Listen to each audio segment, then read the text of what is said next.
Olá, pessoal! Sejam todos muito bem-vindos a mais um estudo explicativo.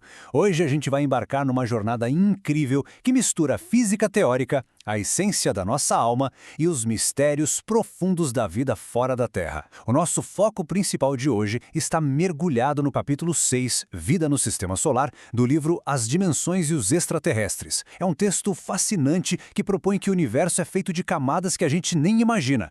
Não estamos falando só do que dá para tocar ou ver, tá? É uma mecânica cósmica gigantesca, onde o átomo e o espírito se encontram, abrindo portas para entender como a vida funciona além do nosso planeta. Vamos desconstruir isso tudo, passo a passo. Para começar, a obra joga no nosso colo um questionamento bem profundo. O mundo físico que a gente conhece é, no fim das contas, só uma ilusão? A resposta do autor não é um simples sim ou não. Na verdade, é tudo uma questão de perspectiva. Aquilo que a gente enxerga como matéria super sólida, ou mesmo aqueles planetas que parecem desertos e estéreis no nosso sistema solar, pode ser apenas o resultado de uma frequência vibratória bem específica. É como se, ao mudar a densidade da matéria, a nossa realidade física desaparecesse, revelando um mundo oculto e pulsante de vida bem do nosso lado. E isso nos leva direto para a premissa central do autor. Olha só essa aspa. O universo ressurgiu de uma grande explosão, completando um total de 54 dimensões.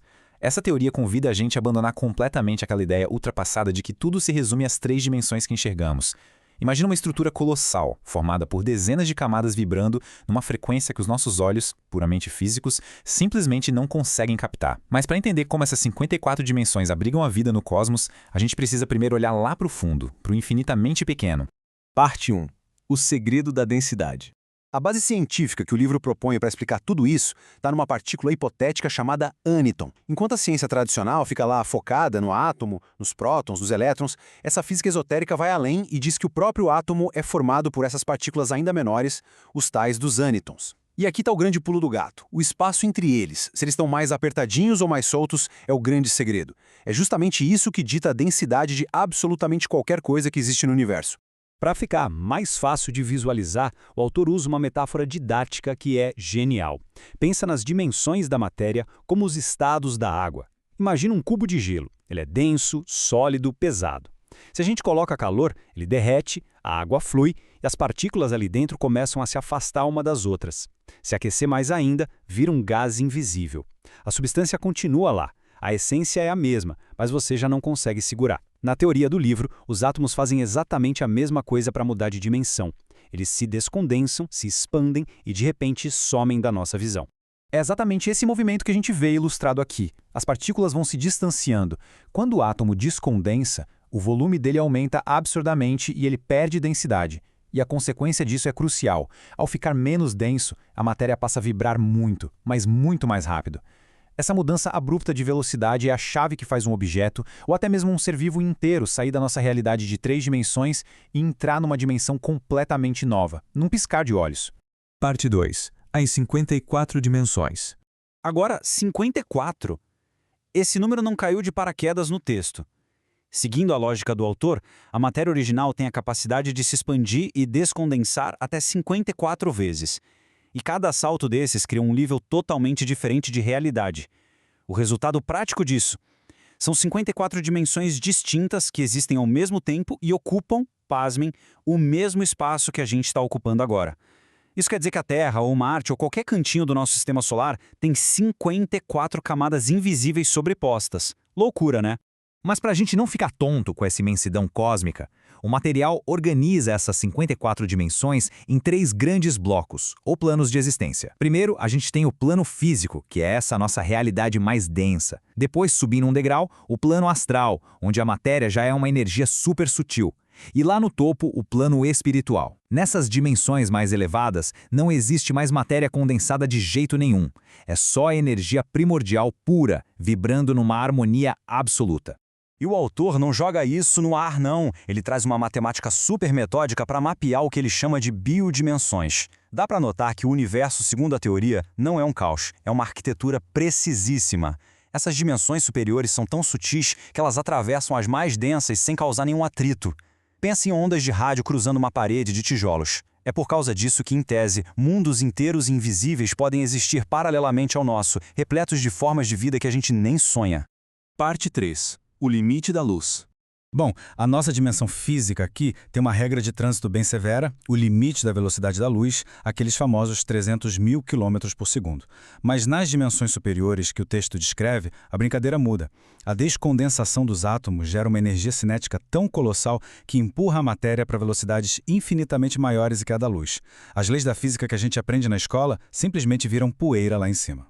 E isso nos apresenta um conceito fascinante da obra, a chamada luz bitransitiva. Existe um ponto específico de transição onde algumas frequências de luz conseguem, de fato, cruzar a fronteira entre as dimensões. É um processo de estabilização de ondas. Isso explica, teoricamente, como algo que pertence a uma dimensão invisível pode refletir luz por um instante e se tornar visível aqui no nosso mundo, como um flash ou uma luz piscando no céu.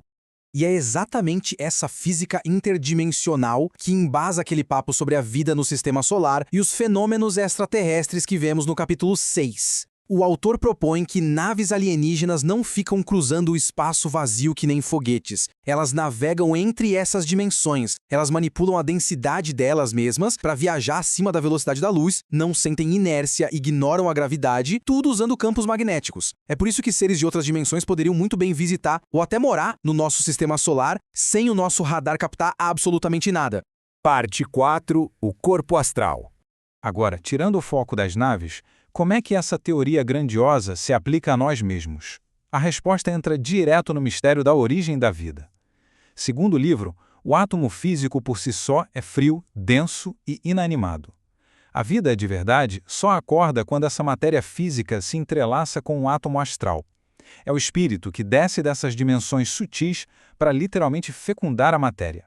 É esse sopro dimensional que transforma pura química num ser vivo cheio de emoção e consciência. Para fazer essa ponte, a gente precisa do corpo astral. E não pensem nele como uma fumacinha disforme, não. O estudo explica que o corpo astral é uma cópia absurdamente exata do nosso corpo físico. Cada célula espelhada, só que feita dessa matéria sutil e interdimensional. Ele veste a nossa forma. Mas aí vem a pergunta. Se ele não é feito de carne e osso, o que alimenta e sustenta a energia do nosso corpo astral? A nutrição aqui transcende a biologia. Não adianta comer um prato de arroz com feijão. O alimento do espírito é o prana, a energia vital pura que flui pelo universo inteiro. E quem processa esse banquete cósmico? Os chakras. Eles funcionam como verdadeiras engrenagens dimensionais, absorvendo essa energia universal sem parar e garantindo que os nossos corpos sutis continuem alinhados e vibrando em harmonia com a nossa roupagem física. Parte 5. A jornada da alma. Entendendo como a nossa energia funciona, a gente inevitavelmente bate na porta da questão mais dolorosa e profunda, o fim da vida física. O livro aborda a morte como uma naturalidade e reverência muito bonitas. Ele chama isso de desencarnação, que seria só uma transição puramente lógica. O corpo físico cansa e falha. Aí, os cabos de energia, o cordão astral, vão se desconectando suavemente. O espírito se liberta dessa prisão densa e desperta, voltando para o seu verdadeiro lar no plano astral. E para onde vai toda essa vida, todas essas consciências espalhadas pelo sistema solar? A teoria revela a existência do plasma universal. Essa seria a energia primordial que preenche aquele espaço gigantesco que a ciência chama de vácuo. O espaço não é vazio, pessoal, é um oceano infinito e vivo de plasma. É dessa fonte formidável que nasceram as dimensões, as galáxias, e é dela que se originam e para ela que navegam todas as nossas almas. E toda a vida no universo faz parte de uma tapeçaria perfeitamente desenhada para a evolução. A alma começa a sua jornada lá embaixo, rudimentar, estagiando na matéria densa dos minerais. Passa para as plantas, sobe para os animais, até atingir o nível humano, onde a coisa acelera através das reencarnações. O texto diz que extraterrestres mais avançados nas dimensões vizinhas ao nosso planeta são apenas almas que já fizeram essa mesmíssima caminhada que a gente está fazendo agora, mas já alcançaram uma sabedoria cósmica infinitamente maior. Tudo isso converge para um propósito único, que o livro resume maravilhosamente bem com essa frase.